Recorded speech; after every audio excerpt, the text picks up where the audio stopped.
Tell me, from your own hearts, what is beautiful about religion to you?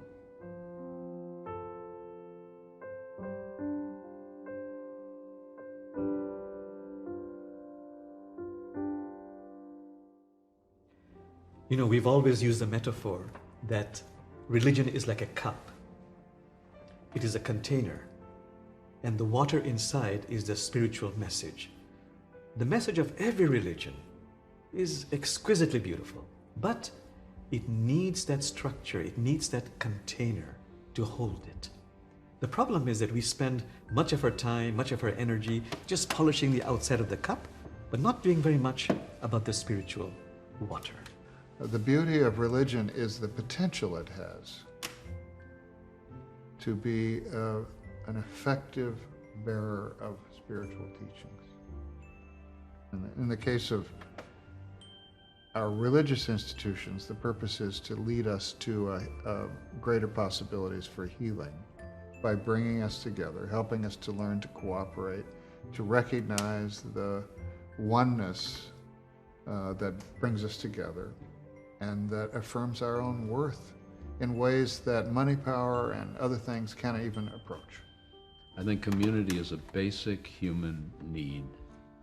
And our religious institution ideally gives us a way to focus community in holy ways, to help each other open our hearts, to help each other open our hands to those who are in need. You know, the ideals are precious and very beautiful. The word God for us, for so many of us, I think still points to something that we develop as children. That it's a being out there that actually has the potential, instead of saying yes, to say no, to punish us. So I think the challenge is for us to understand the word God as something that is evolving, that is awakening in us, that is saying yes because we need the encouragement to grow and use spiritual practices.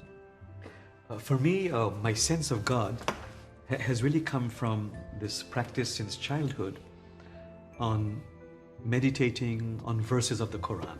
The verse that really, you might say, splashes in my heart is something called Hadith Qudsi. It's a verse that came to the Prophet Muhammad, peace be upon him, in a dream. And the words of God are like this. God says to humanity, "O beloved one, I cannot be contained in the space of the earth. I cannot be contained in the space of the heavens, but I can be contained in the space of the pure, loving heart of my servant." So that is explosive, that divine heart is in human heart. And between human heart and divine heart just lie levels upon levels upon levels of self-realization. As our consciousness evolves, we begin to understand that God is the whole thing.